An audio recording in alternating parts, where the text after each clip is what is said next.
Welcome back. Hello. Both We're here. very tired today, aren't we? We are. We Good to see. had a wedding last night. It wasn't ours. It was our friends. And It's a good wedding. So our voices are a little bit today, but we're gonna warm them up as we go. I'm sure. All the shouting of screaming, you know, where they go, does anyone Object. me! Me! No, it was a beautiful wedding. Loved it. So today we're talking about time. If you knew you only had 1 year left to live, what would you do with your year? It's a really difficult question because it's first of all horrible to put yourself in that position. But actually, this morning I was looking at if London was to get nuked, sort of how would I protect myself? And like, you know, they're doing one of those phone alarm things today at 3 p.m., right? That's Yeah. like, why would you need to do that unless we're... Oh, absolutely, yeah. There's a reason they're testing it today. Exactly. Isn't there? Yeah. Maybe they know something we don't. In fact, they definitely know things I don't because I'm dumb. The government definitely tells us everything we need to know. and don't need to know as well sometimes. So if I only had a year to live, I think it would probably depend on what that reason was. Because if I only had a year to live because I was, I don't know, bleeding out slowly and Wow. whatever. So you're one of those that has to have all the details. I get it. Fine. Assuming you're going to live a naturally healthy life Right, okay. as you are now for 1 more year and then suddenly, poof, you've gone. I'd go to Australia Okay. and maybe a bit of Indonesia as well. I definitely want to go surfing at some point because I've still never been surfing in my Never been life. surfing. And I've never snowboarded either. But I'm more interested in surfing than I am snowboarding, I think, Okay. just because I don't like the cold. So I'd definitely go surfing. I'd definitely go to Australia. Yeah, and then I'd just make YouTube videos. I'm like, this is day 364 left on Earth. I mean, it'd be a good niche, wouldn't it? Absolutely. People were like, how does this guy know when he's going to die? And they'll be like, oh my God. Yeah. Wait, what? He stopped uploading. No, so why is that different from the life you're living now? I think it's because you know you've got nothing to lose. Whereas right now I still want to go to Australia, but it's easy to procrastinate because I'm building so many things that are better for me long term. So because I'm so long term focused, having like making the decision to just go to Australia is fine, but it's a lot easier for me to just stay where I am and continue to build rather than move location, drain all my savings, basically start again from not zero, but start again. Yeah. Yeah, I think I'd be a lot more selfish if I only had, if that's possible. I'd be... I was going to say, are you able to be more selfish? You're going to give more washing up for Soph? Yeah, I did the washing up yesterday, to be fair. Did you? Is that why the kitchen looks so clean? Yeah, well, I did the whole kitchen as well, and I cleaned the lounge. Wow. I did a really good job. Once a year? Very proud of myself, at least. No, not at least. At most. Once a year. Yeah. Even a stop clock Yeah. is right twice a day. That's true. Or in your case, twice a year. Yeah.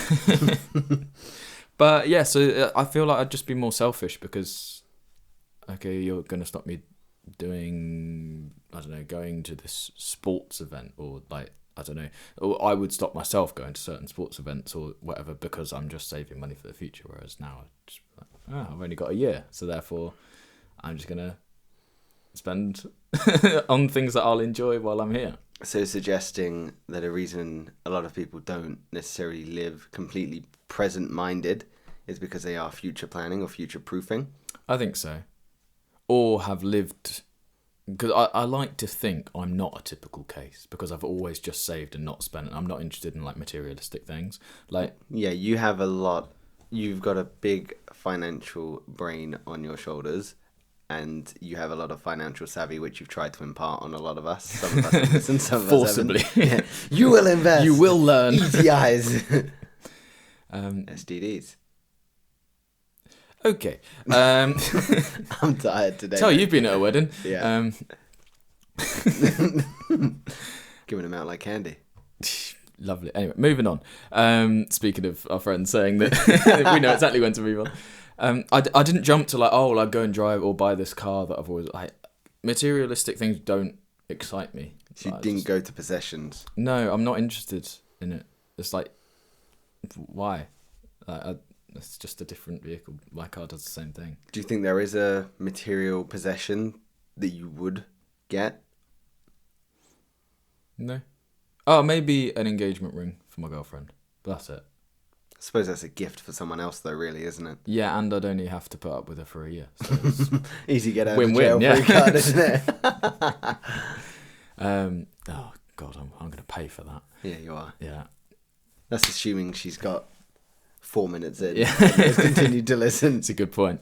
But yeah, what about you? If you only had a year and you were healthy for that full year, and then suddenly you came to your sudden demise, what would you do in that year? It would come to no surprise for the vast majority of my friends. That you'd just stay in your house where you're currently living. I would just go in my room and game all day. Gain as much weight as possible. No, I would leave. I would go traveling. Where would you go? Everywhere, man. Like, I would use all the finances I had at my immediate availability, even get a credit card. So it's just like, well, doesn't matter, does it? I'm going to die. Yeah, so I would very much just go off traveling. I would probably just do a around the world trip, and I would find a way to incorporate people that I love in that trip, because it's great going by yourself. It really is. But I think I've touched on this on other episodes where experiences by yourself are great, but shared experiences are better. So I would spend that year traveling and investing into friendships and building lasting relationships. And, well, lasting relationships, lasting memories for that person. Yeah. For me, it would be travel, but I'd find a way to do it with friends. Absolutely. And then I'd want to spend that last month, 2 months. I would come back to the UK or wherever my family are and friends are, and spend the last few months with them. Because, again, shared connection above everything. Absolutely everything. It's the most important thing in this world, in my mind. That's really interesting that you've said all of that. Because what you've just said to me is everything you've done so far in your life, that is just a condensed version of that. Yeah. It's literally, you go travelling for a period of time, you come back and spend time with family and your friends from here, and then you go travelling again, and then you come back, and then you go travelling again, and then that's literally, it's cool to hear that you do pretty much the same stuff as you're doing now, because that means you're probably living the most authentic version of your own life. At this moment in time, I don't feel it, which is really ironic, because I've been in the UK now for about 2 years for an extended period of time. Sure, I've had trips and holidays and work trips, but I've not been in the UK for this extended period of time. And I'm finding it very challenging, to be honest with you. But I think it's also, as I've mentioned before, it is because I'm doing a lot of personal investing into myself, a lot of self-development. And when I go away again, I want the reason that I go away to be different. I think before it was running away. It was trying to avoid problems that I didn't want to face. Whereas now, I think it'd be completely different. But I think that's very kind of you to suggest that I am living a very similar life that I would if I felt like I was running out of time. And it's always a constant battle for me. I always feel like money is less important than experiences, and I want to get out there and have experiences. It doesn't matter to me if I was to spend all my money on creating an awesome time for my friends, because it would be something that we could all share and cherish. So yeah, I appreciate that, man. I really do. It's just from an exterior perspective, because for your final year, if you were to go travelling, would you be going travelling because you're running away, or would you be going travelling just because you wanted to go and you'd enjoy it? That would be the thrill of it. That would be, I'm going to go everywhere that I want to go. I'm going to see every country I want to see. And I'm just going to whip around. Money isn't going to matter, and I'm just going to do everything. Come back to the UK. If you've got no money, doesn't matter. Yeah. Because I'm out in T-minus. Yeah. Could just launch yourself, couldn't you? If it was coming down to like the final few seconds, it's like, okay, how can I make the most of this? Like, you jump off something really high knowing that you'd never have to worry about landing. Yeah. Look as well. Oh dear. He doesn't seem to have the control he used to. He used to be able to do flips. Look at him now. Oh, that's the other thing I think I'd do in a year. What's that? Probably have a baby. It only takes 9 months to cultivate one of them. Oh, for you, it only takes 2 minutes. Self-five. Yeah, I'm not high-fiving that. Hey, that's 10 times better than me. No, yeah, I'll probably do that because then I have a lasting legacy. You'd have a John to pass on. A John to pass on. There you go. But then you'd be leaving John fatherless. I would be, but so it's better that there was somebody to carry on the name. I mean the Taylor name. We can bleep that Yeah, out. I will do. You've got 3 brothers. You can carry on the Taylor. Oh yeah, sorry. Two You brothers. are part of I 3 am one brothers. of the Yeah. 3. They can pass. Yeah, on but they're not the Taylor name. firstborn son, so they're not as cool. I More jacked and more smart, categorically but they're not disagree. cool. Categorically disagree. You know when you make pancakes, and the Yeah, first one's pancake's always the a bit throwaway. shit, Yeah. and second one's always the best. Yeah, I mean, I'm just looking at the scorecard and seeing what I've achieved versus what they've achieved. Right now, I'm ahead. So They are younger though. I haven't been thrown away yet. Yet. Yeah, they are younger. Give it and time. They are going to achieve some big stuff. Youngest one just got a position at a video effects studio. Mental. Great. Incredible. Very happy for him. Doesn't start for a year, but because he's doing his degree. But hey ho, I digress. So in terms of time, it's something that we are all aware of. It's something that is just innate in our day-to-day life. However, why are we only aware of time when we feel it is running out? They say that time moves quicker when you're enjoying yourself, and it moves slower when you're not. But that is contradicted automatically when we say, I'm aware time's running out and therefore it seems like it's moving really quickly. And both are true. I think so much of human behaviour is routine.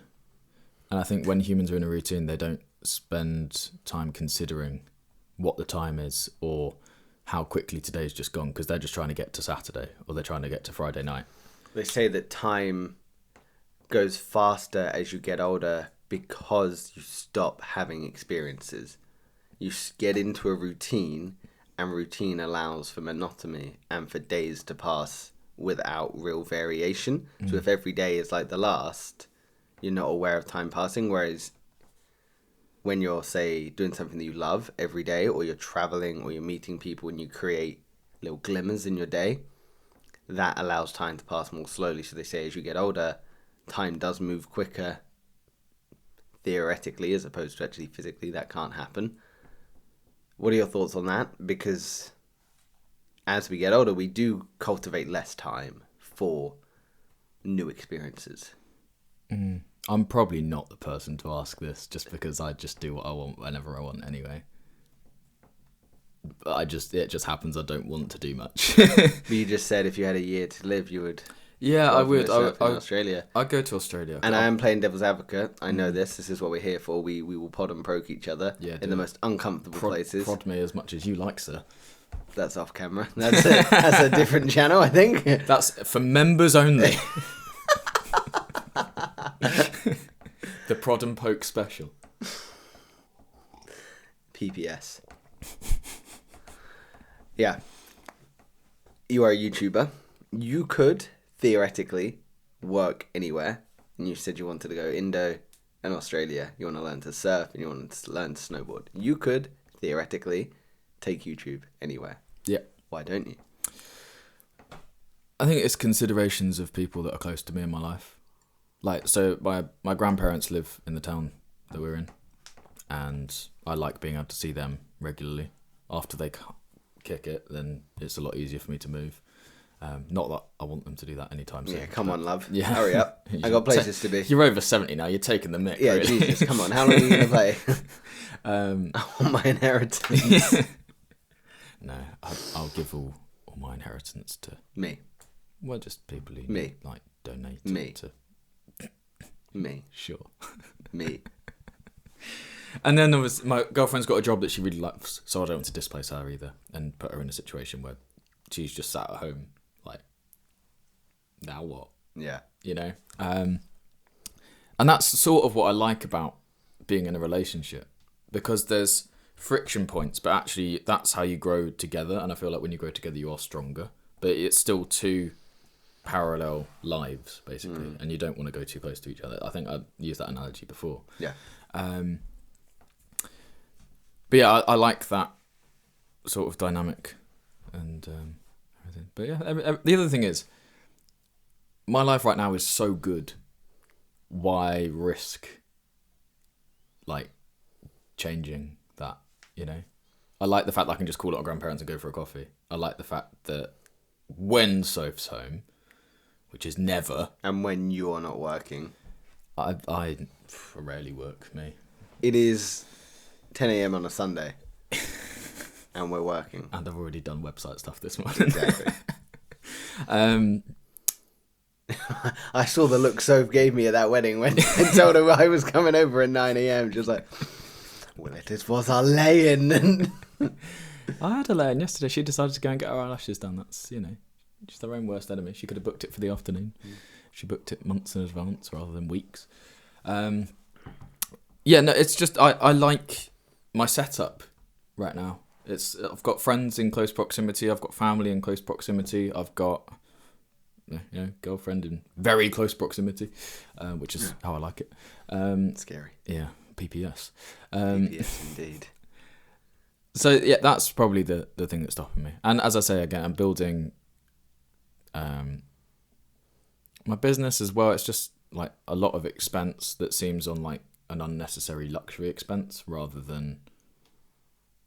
It just seems frivolous. Like, why would I go to Australia and spend... Like, I could set myself back 15, 20 grand on a trip to Oz, because I'd probably spend 3 months there or whatever I can get the visa for. The other thing, the admin, that puts me off massively. If it was my last year, I'd just pay somebody to do all the admin, because I hate anything to do with visas, anything to do with organising where I'm staying, hiring a car, stress of any kind, like... Not for me. Can't do it. Can't deal with that stuff. I have too much on my plate and the worst time management skill set probably on this planet. So, good thing you're self-employed. Well, I can't survive employed. That's why I'm here out of necessity. I had to make it work.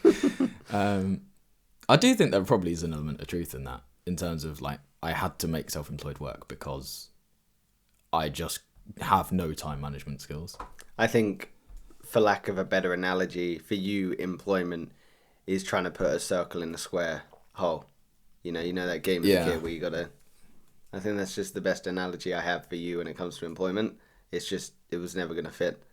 So I've got one last thing sort of on the idea of you've got 1 year left to live, but also expanding across life in general. Is there is always talk of an idea of a bucket list, things you want to do before you die. Only since is it the mid 2000s? Yeah. The idea of the bucket list came around then. It hasn't been a thing since our really? parents. Yeah, it's really new. The idea of a bucket list. that. They might have had like things they've always wanted to do, but it wasn't coined as a bucket list. That came from a TV show. Wasn't it a movie? Or a movie, yeah. Yeah. But it's really, really like. Sorry, that's just. Have you seen The Bucket List? I haven't. Jack Nicholson, I can't remember the other actor. Incredible. Yeah. So good. Do you know the premise? Great movie. I'm not going to waste the podcast talking about it. But do you have anything on your bucket list, your do before you die list? Anything that you're like, I really want to do this, achieve this, have this. Yes. Before I die? I have a few things. Tell me. A house that to the outside, this is what I want to own. I want to own a house in Cornwall that to a passerby says, oh, they must be rich. Like, I want a house that says that. Just put a banner up. I am rich. God, they must be rich. Love, check that out. No, I just want a really nice house because I think it's the best place to raise kids. Kids is another one. That's better than a shed. It's definitely my achievement, nobody else's. Better than a shed, maybe. To raise kids. Oh, yeah, for sure. Yeah, exactly. And I like the idea of I couldn't ever live away from a coastline. I have to live on a coast. I just like the air. Next one is I'd like to... So I don't like buying things. I like achieving things. Yep. So things that are hard to achieve, I put far more value on. So my 100k subscriber plaque has value to me because it was hard to achieve. Next one is a 1 million subscriber plaque. I really want one of them. Like, that's all I'm thinking about right now. I like, you know, when it starts showing up in my dreams, and that's probably a prediction of it happening. Yep. And Has it then started showing up in your dreams already? no, unfortunately. But I mean, you hit 200k a month ago, and you've just hit 250, and then you're already on 275 or something. I hit 270 yesterday. I'm on 271 as of this morning, so I'll be at 275 by the end of the day. Absolutely mental. Hopefully, if things go well. It could all come crashing down tomorrow. But yeah, so I'd like to achieve 1 million subscribers, and then maybe 10 million as well. But at that point, it's more like, I just love the journey and having something still to work towards. I honestly think TikTok and Instagram and Facebook and LinkedIn and everything have completely missed the boat with such a simple thing of anyone that hits a milestone of followers should just get a plaque. That would motivate me 10 times more just to work towards it, because you want to be one of the people that gets one. So, yeah. What else is on your bucket list? To be honest, that's pretty much it. So achievements. It's just achievements. I don't really want to do anything else. So if, say, you never made it to Indo or never learned to surf. Maybe I'd like to go surfing, but I've got to be very careful, because as soon as I start to do something, I have to be the best at it. So I can't give up that time to learn to surf. Why don't you, me, and a friend, I know the friend, I'm not going to mention their name, but why don't we go to the Wave in Bristol? Have you heard of that place? No. Inland surf lake. So just effectively a wave I think pool. I've seen a video of it, actually. Unreal. You and this other friend can get beginner lessons. So like learn how to surf in a man-made wave, because the issue of learning in the water is it's so inconsistent. Yeah. Learn there. I can then surf at the big stuff out the back, and then we'll just spend the day there. We'll get 2-3 lessons each. That sounds cool. Just have an awesome time. If only it was my birthday coming up very soon and we could maybe do it around then. Let's do it. It is 3 hours away from here. Yeah, that's cool. It's Bristol. And then 3 hours back. So. Yeah. Have we ever said where we live? Oh, 3 hours from Bristol. Road trip. Road trip. Okay. I've said that I live just outside of Brighton. Very nice. That's how I do it. Because most, like, around the world, people may have heard of Brighton still. It's just like Camp London. Yeah. Wow. Okay. Incredible. Me, bucket list. So I feel very fortunate that when I was younger, I set goals that I wanted to achieve and bucket list items I wanted to hit. And I feel very fortunate that I've hit a lot of them. Like, I wanted to do Camp America. I wanted to become a snowboard instructor. I wanted to go traveling, and I've hit a lot of those. That's so cool. Yeah, I feel very fortunate in that regard. And now they're getting more out there. Skydive while drinking a cup of tea. Skydive, I'm not sure if it makes it. I would like to do it, but I don't know if it's something I need to do. Because I am petrified of heights, you know this. Yeah. But I don't know if that would be the ultimate way to get over, one, a fear of flying, and two, like, yeah. You also said you can't be afraid of falling because it's happening. Yeah, true. So that's the best way to, because then, like, the only way to get out of your fear of heights when you're in that plane is to fall. Yeah. You can't be afraid of it then. Yeah, this is it. So that might be on there. But I'd like to do Everest Base Camp, or even Base Camp 1. What is that? So you know Mount Everest? Oh, Everest Base Camp. Yeah. Or maybe Base Camp 1. So you got Base Camp, main Base Camp. What height is that? Do you know? No, not off the top of my head. 4.3 meters or something. I might be completely wrong. I might have completely made that up. But 4.3 meters, everybody. Massive. Yeah, so Everest Base Camp. But then there's countries I'd like to go to. I've never been to Indonesia, never been to the Philippines. You've never been to Indo? No, I know, I really want to. Have you been Oz? No. This is what I mean, I've never been Oz. Damn! Let's do a road trip. Yes. And then... Like the Chipmunks, road chip. I've never been to Colombia. Colombia is high on my list as well. So yeah, bucket list items, a lot of them revolve around travelling, to be honest.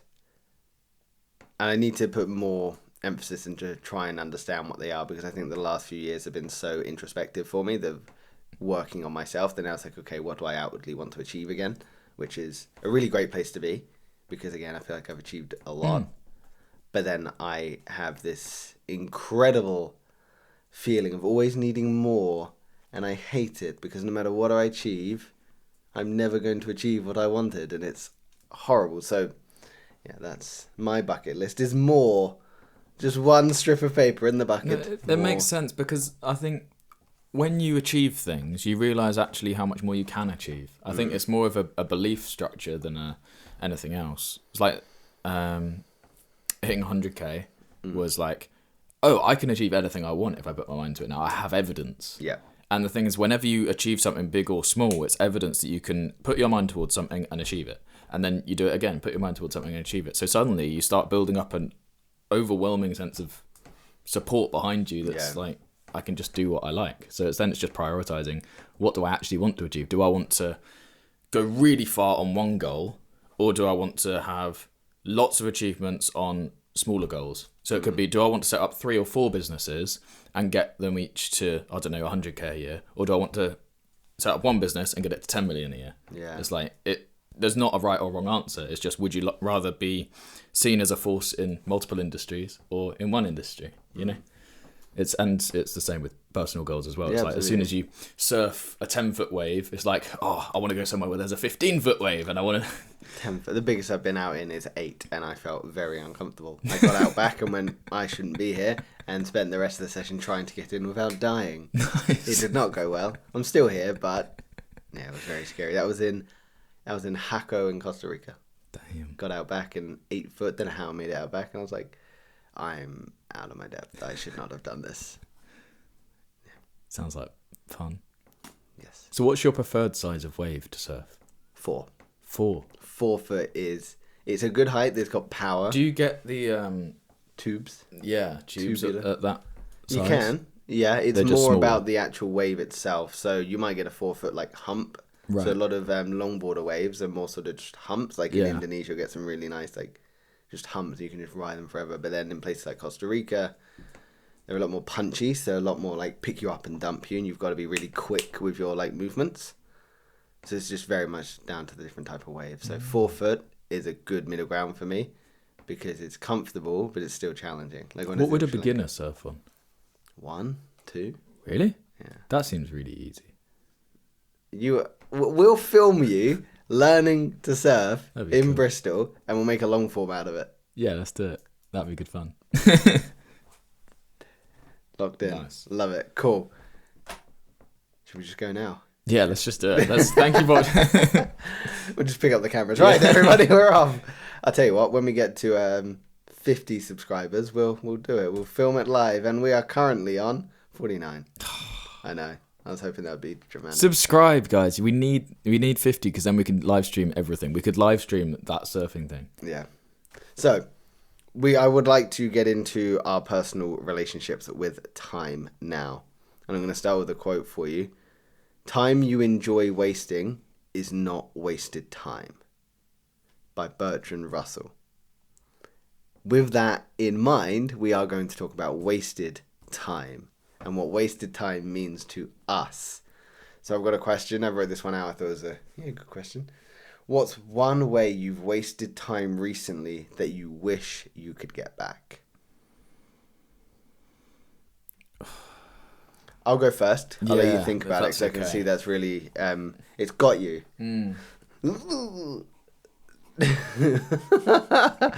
Me, I hate what I'm about to say, but it is true. I know I'm funny, right? Yeah. I'm really going to hate what I've got to say, but it's social media.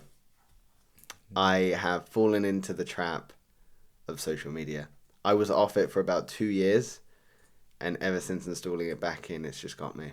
And I look at my screen time sometimes. Sometimes I'm alright. I'm even saying under 30 minutes. I'm like, oh, that's alright. But other days I'm like, how have I wasted an hour on here, an hour and 20, like just sitting and scrolling?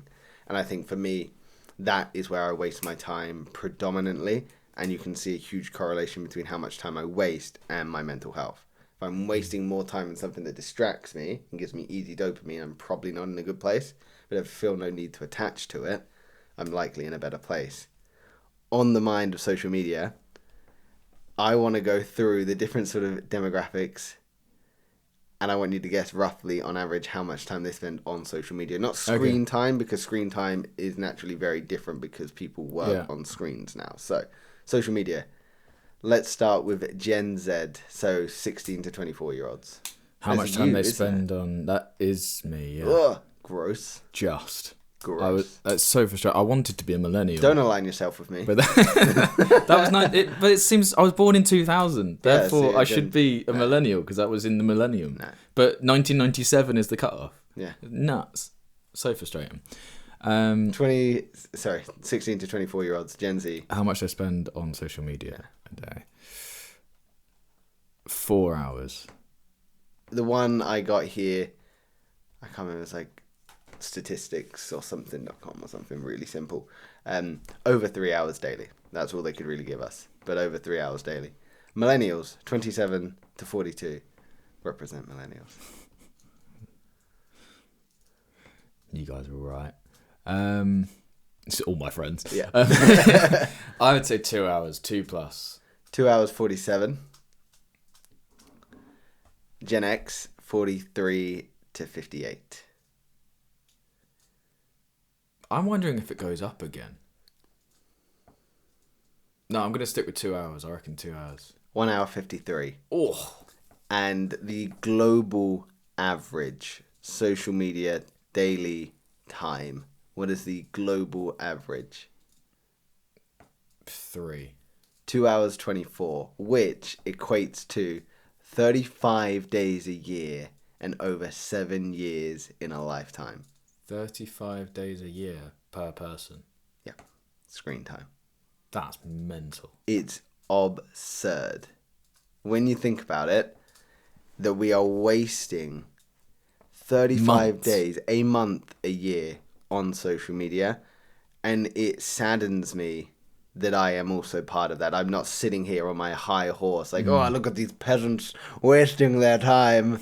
I am one of those peasants. We all are. It's awful. Like, I am trapped in there. So for me, I waste time on social media. And when I look back some days, I'm like, you know what?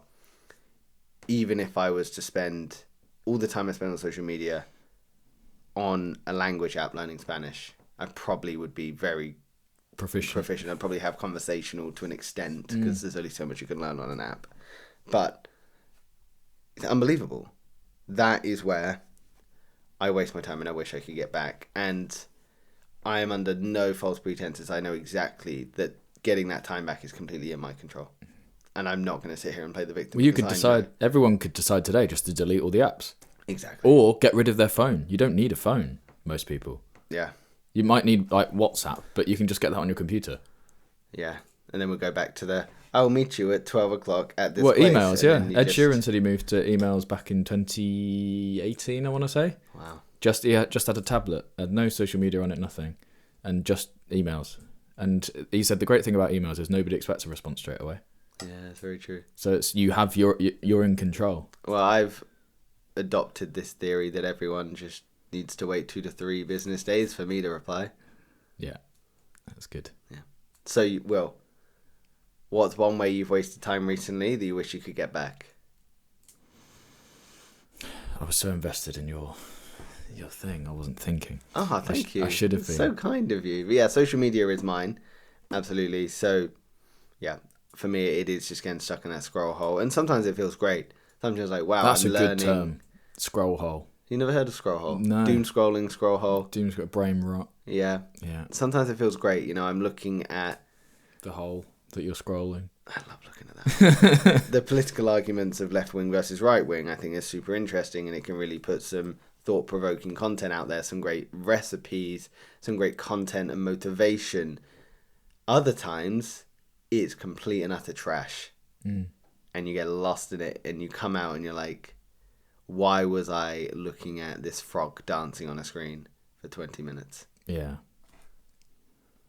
I think where I've wasted time and I regret it is I work basically as soon as I wake up, and then there comes a point where I sit in front of my laptop and it's like I know I'm not being productive now. So I take time off and I sit on the sofa. But then it's like after about an hour, I'm reset and ready to go if I was to force myself to sit at my desk. But it's the extra half an hour that I spend sitting down to take that break to an hour and a half. It's that half an hour where I'm just watching TV or just doom scrolling or whatever. I have been able to flip the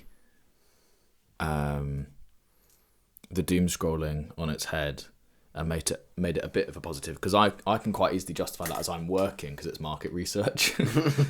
Wow, that's but interesting. It is a good point though, because if I watch a whole video, there's a reason why I chose to watch that whole video, even if it is nonsense. It hooked me, and then it kept my attention. It's like, that is literally the whole. I built my channel on that exact premise. So I love to try and understand that, but I don't think I waste a lot of time. Generally, I think I'm quite good, because my mindset on whenever I go on social media is, I am in a very lucky position that I get to enjoy what I'm watching and I get to learn from it. It's like the perfect mix.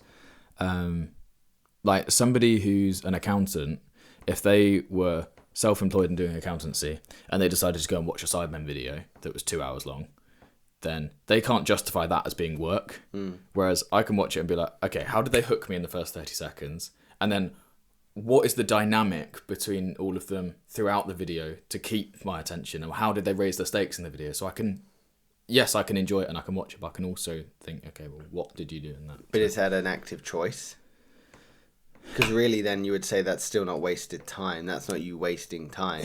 Wasting time would be sitting and playing Xbox or some sort of gaming or, computer gaming. You might even consider it going to the gym, to be honest. Like, yes. Everyone has a way. That is my waste of time. You think going to the gym is a waste of time? For me, I don't care. I think going to the gym is an investment in your future. But I'll be dead, so I won't care. You're going to have many years where you're alive and you are older. Yeah, I suppose. And you're going to have a significant lack of muscle mass and ability to be able to... I don't know, I just feel like that's something that I should worry about in my 30s. I've still got 5 years before I need to work out. And then you're going to start working out in your 30s. Well, I've still got under 25 magic right now. You can just run on anything. Yeah. Can't relate. And then... Because you're in your 30s. 30, thank you. You're in your 30s. No. Does your age begin with a 3? I am 21 and I will be for the rest of my life. I watched an interesting thing when I was doom scrolling this morning. Did you? About testing your age compared to what your actual age is. Okay. So this guy did it and he didn't look like he was in that great a shape. And I think his age was 26, but according to his blood work and his heart health and everything, he was actually 22.6 or something. Wow. Which is really interesting, because looking at him, you'd be like, well, you're not a fitness guy. Yeah. But it's just so his diet must be really good or something. Well, there's one thing I do want to eat more. I want to eat more sushi, because I feel like it's quite balanced. It's got the carbohydrates and it's got the fats and it's got the proteins as well. And I think fish is good for your brain as well in some way. Well, it's very good for you. Fish oils are very good for your brain. Yeah. It's lubrication for your brain. I can't get enough of it, for the lube.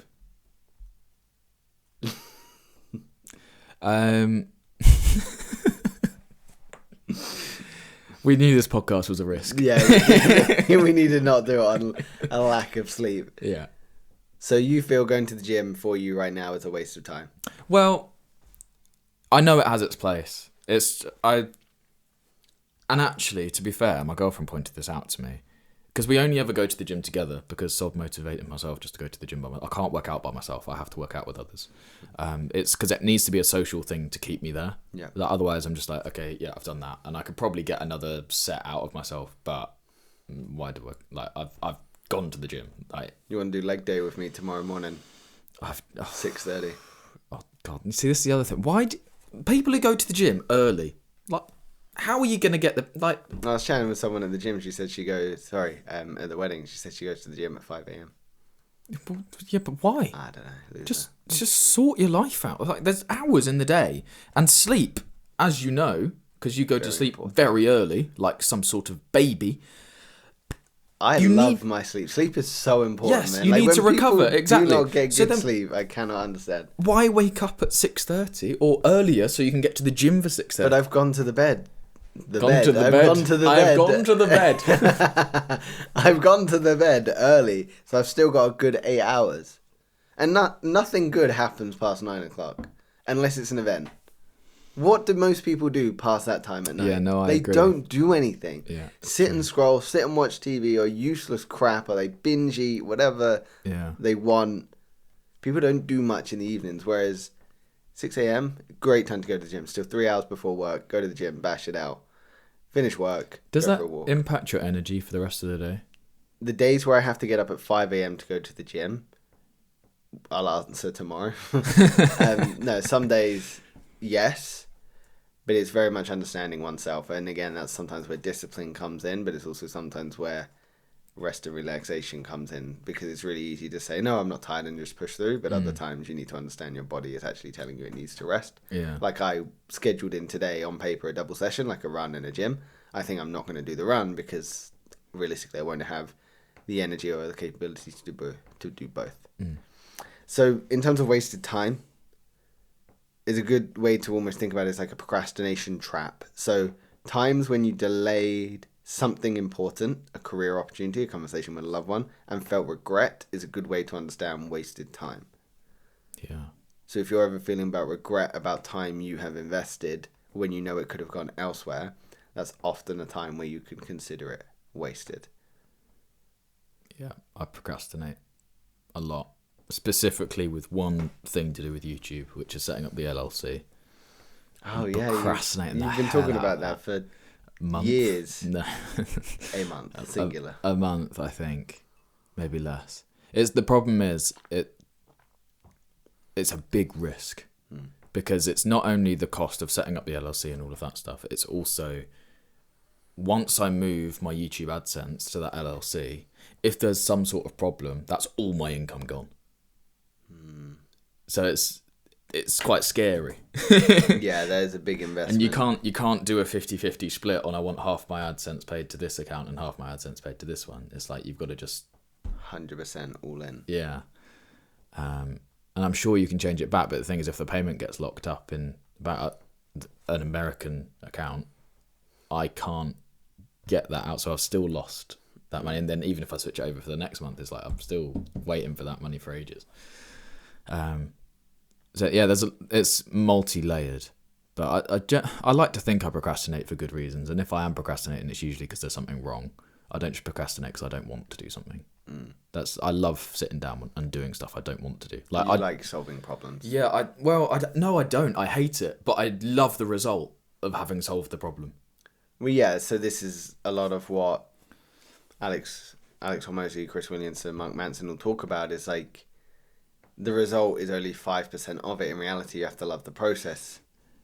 I know you love the result, but I guarantee that you actually do love the process as well, because otherwise you wouldn't do it. You understand the result is a fraction of it. I want views on YouTube, therefore I must learn After Effects. Do I like learning After Effects? God, no. It is horrific. So many... Everything you do love has like... the challenge of YouTube. Yeah. Because otherwise you wouldn't do it. I'm addicted to YouTube. I love it. I would give my life for YouTube. You heard it here. Yeah, literally. If it was like, YouTube will not continue unless you die, then, you know. One last concept for your unwasted time, a distraction vortex. Fancy word, I know, right? Lost hours on social media, gaming, or binge watching, leaving you more drained than fulfilled. Psychologists call this time confetti. Time confetti. Our days are chopped into distraction fragments by notifications, emails, and disruptions.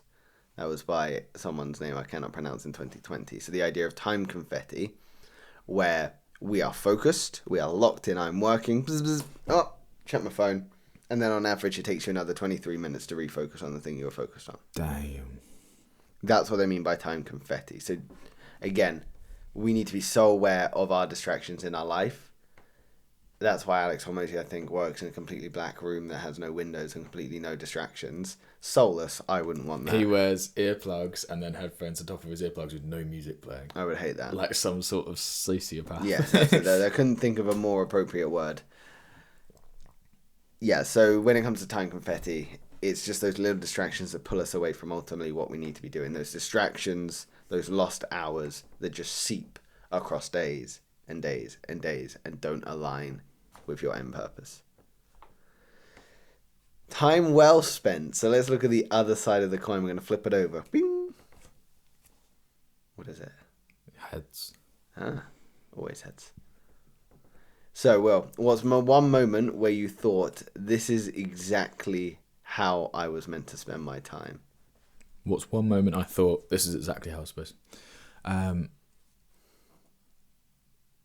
when I feel fulfilled, it's like if I enjoyed the process of doing it and I like the result, that is the best possible use case of time. Do you have any examples? Tennis coaching. Okay. Really enjoy summer camps. Like it's a 4-hour day. Tennis coach for the 4 hours. Get to hang out. There's like Diddy teenage coaches that come out and help, and that's really good fun as well because I get to not only help the students of the class, I also get to help the young coaches, which I was back when I was a teenager. I was a Diddy coach, and it's nice to see that like I've now got to the bit where I'm teaching them some stuff. Yeah, it's just really you're outside. It's usually sunny if it's summer camps. Well, not always, but it's the weather's all right, and it's just good fun. You got music cranking. It's like get a bacon bat for lunch. It's not the answer I thought you would give. Really? Yeah. I thought it would be something along the lines of YouTube because it's exactly how you want to spend your time. And you're saying if tennis coaching was the first thing that came to mind, maybe that's where a lot more of your passion, your love, and your maybe fulfillment would lie if you invested more time in. If YouTube didn't exist and I'd still live my same life and I'd realised that accountancy wasn't for me, I'd probably go and be a tennis coach. Okay. That's probably what I'd do. But probably not in this country. No. Probably go to Australia. I'm obsessed with Australia at the moment. Let's just go. I can't justify it. Just a month. 2 weeks. I can't justify a day. We'll just fly. Take a picture in Melbourne Airport. We'd only be able to fly halfway because it takes 24 hours to get there. So 12 hours onward. Yeah. Australia, just come closer. Yeah. What are you playing at, honestly? Like, We'll fly to Australia, tether a rope to the rock, and then we'll drag it underneath the plane all the way back to the UK, and we'll just slowly crank up a ratchet, maybe, and slowly, secretly tug Australia off. Couldn't we? I don't want to tug Australia off. Wow. One moment where you thought exactly how I was meant to spend my time. Mine is a little bit more, believe it or not, a little bit more airy-fairy because that's exactly who we are, Will. From you? I know. Wild. I know. It's any time where I spend time with people that I love and I cherish.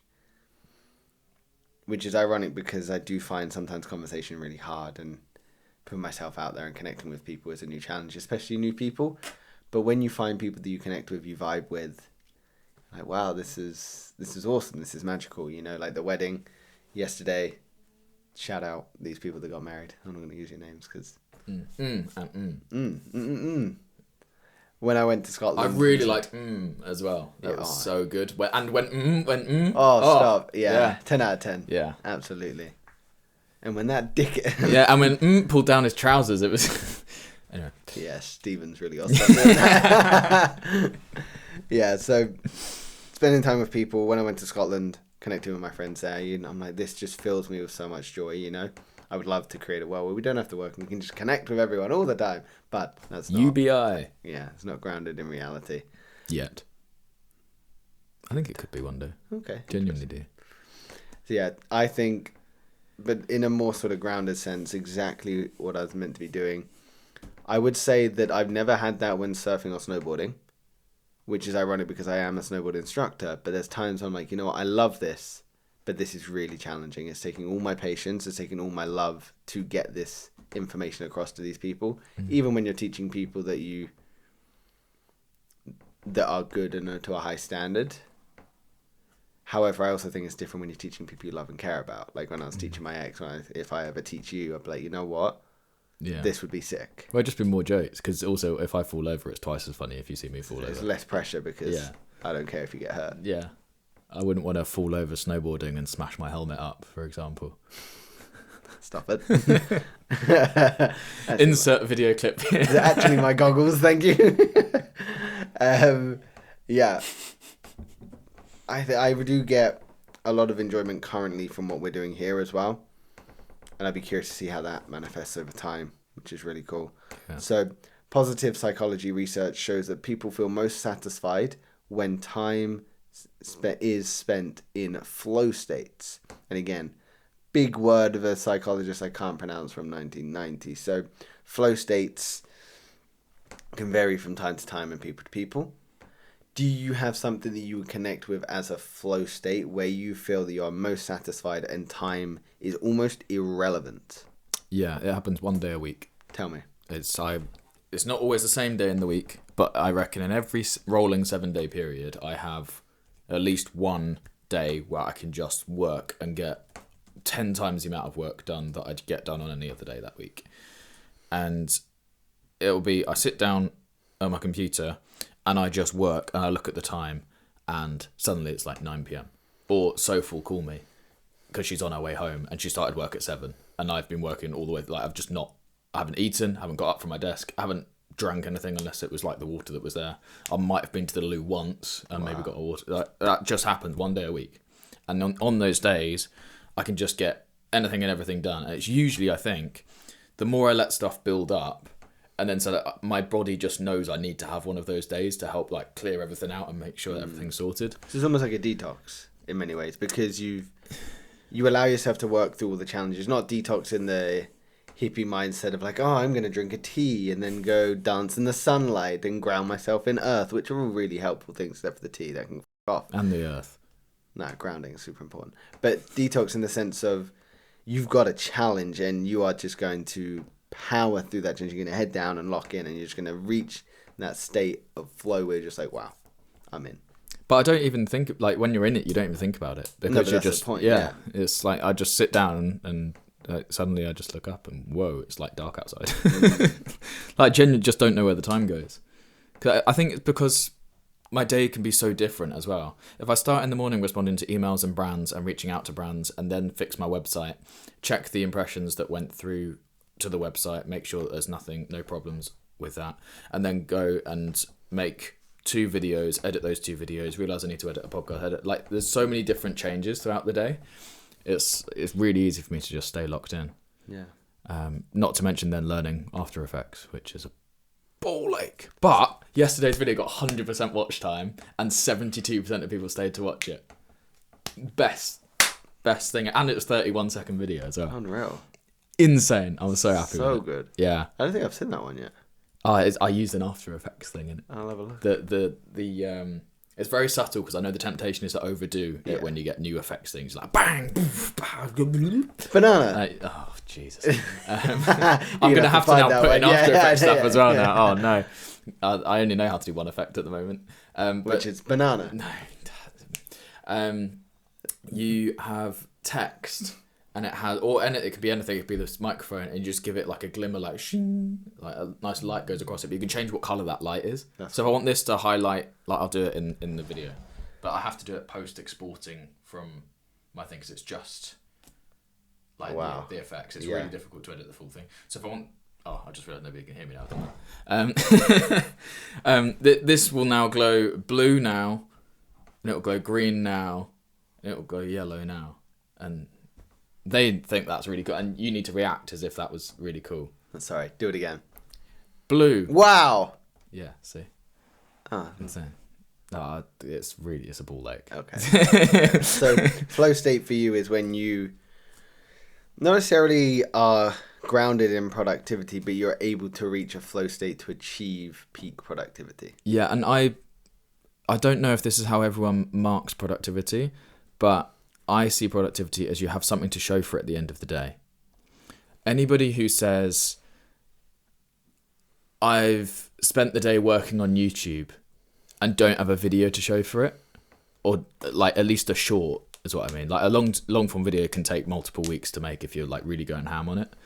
But if you're saying, I'm working on YouTube and I've spent all day working on YouTube and you don't have a video to show for it, it's like, okay, but the essence of YouTube is having a video to upload. Isn't productivity grounded in outcome? I would hope productivity grounded in outcome based in the sense that you have not been productive if you do not have something to say, because otherwise you've just procrastinated. Yeah. It's again, this is doing the thing. Doing the thing is doing the thing. Doing the thing is not acting like you're doing the thing and having nothing to show for it after doing the work. Yeah. So it's obviously, it's multi-layered, I think, because it gets to a point where certain things do need to be planned. Like I've planned out a long form video that I really want to do, and you need to be involved, by the way. Oh, amazing. And I also need you to bring like as many of your friends as possible. I have like 2 of them. You are one of them. That's not me. I also can't do it with Soph because I think I'm going to give away £500 prize money for it. Wow. It's going to be sick. I'll tell you after the do. the pod. It's pretty cool. Nice. But a lot. It's an expensive video, but I think it'll be worth it. Hopefully. Hopefully. The guy that did one similar to it got 500 million views. So wow, that would be cool. I just need to level up my editing. Yeah. So in terms of flow states, for me, there are loads that come to mind. And again, I think it's very much times where I could tell you where I'd connected with people. I've been surfing, I've been snowboarding, I've been working hard. But one I do want to sort of emphasize slightly differently, because I think it is ever so slightly different, but it almost touches on something you've mentioned, which is time when I'm working out. Not working out like lifting weights, because I think that's very different. Working out as in like Metcon, high intensity training, where doing the thing is horrible. You are there, your lungs are exploding, your muscles are tired, you're struggling to catch your breath, your heart rate's elevated. And there's this expression I have, I think a lot of gym people use it, it's like the pain cave. But for me, it's like when you're aware that you're not in it, you're not in it. But then when you try and think that you're in it, you're not in it. But ultimately, it just happens and suddenly you're not aware of everything. You become in one with your breathing. Yeah. All the muscles are working exactly as they should. And suddenly you're aware of how difficult it is, but you just are not able to stop. Yeah, you have a numbness. Yeah, you have a slight numbness and you're just like, I am now doing the thing. I am 100% in this challenge and I will not stop until I've completed it. And the feeling you get when you have completed it is second to none, because we all have workouts where we can't get to that state of flow, that state of zen, and the workout goes on forever and you're like, oh, that was brutal. But then you have other times where you can get in it in 5 minutes, you're like, that 45-minute workout flew. Other times where it takes you 20, but then you drop in, you drop back out.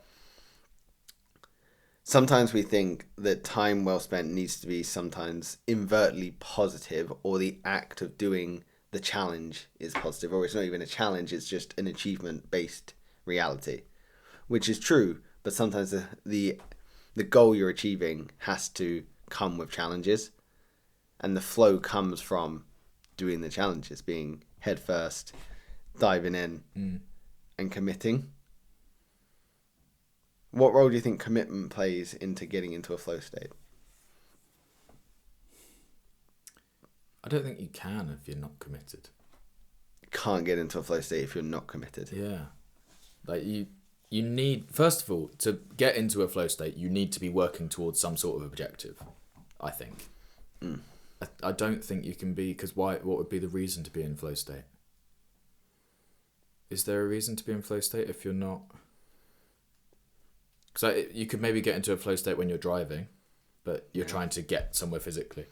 If you're trying to get into a flow state in your business, you're working towards a greater goal and have smaller goals to achieve along the way. So yeah, you need to... It was commitment, right? Is what you said? Yeah. Have you got to commit to the flow state? I would agree with everything you said. I would say committing to the flow state is wrong.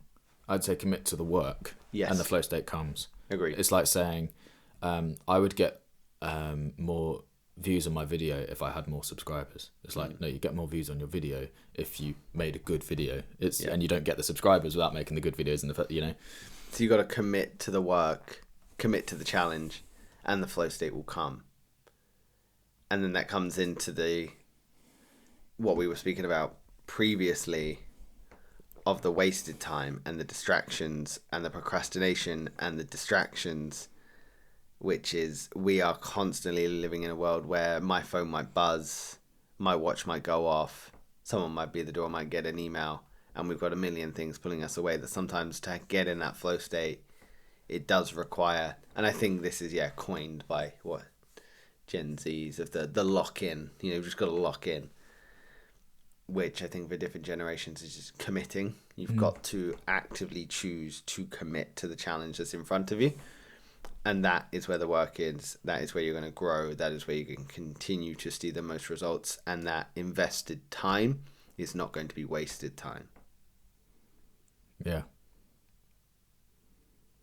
I feel like a lot of people who say, you just need to lock in. They're always American, number one. And number two, not convinced they've ever locked into anything in their lives. Yeah, maybe. You just need to lock in, bro. Yeah. It's like, this is not something somebody from England would say. Sir, you just need to lock in. People have said it to me, and I'm like... But only because they're influenced from the American. It's like... Yeah. UK culture is so influenced by American culture.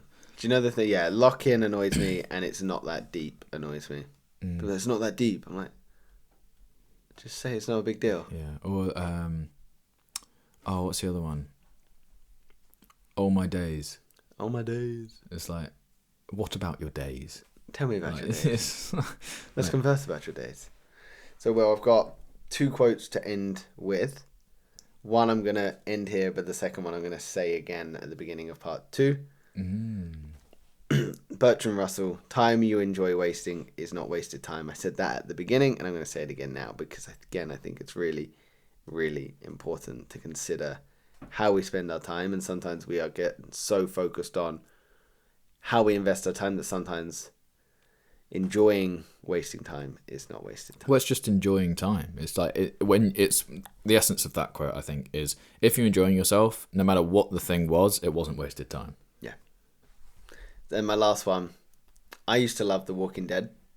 Don't anymore because I've gone away from like scary things or things that's going to keep me up at night or ruin my wonderful sleep that I get 9 hours, 8 hours a day. Lovely. So it's a quote that the character Dale says from William Faulkner's novel, The Sound and the Fury. It's a little bit lengthy, but you ready? So it's when his father gives his son a pocket watch. And he says, I give you the mausoleum of all hope and desire, not that you may remember time, but that you may forget it for a moment now and then, and not spend all your breath trying to conquer it. That's crazy. Incredible. Did you remember that from when you watched Walking Dead and then Seek It Out? Yeah, I did. Mental.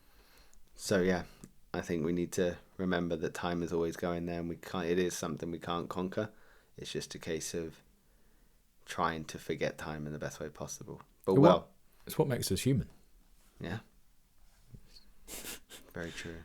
Well, that is us for a time, 1 hour, part 1 of time, and we're loving these part 2s. We're loving. I think it's a great way to do it because it allows us to really expand. I know we're running out of time, but like I think the benefits of again, the difference between the first 5 episodes and where we are now is I think we were so focused on trying to get our points across that we forgot the human element of just conversation. Yeah. Whereas now we're like, we know what we want to talk about, but we also understand that we are fucking weird and we're going to go off on tangents. Yeah. So that's great. But Will, you know the drill. What is your last word? Cataclysmic. Thank you very much. Yeah, good job. Wonderful. Good job. I enjoyed that, actually. Yeah, me too, man.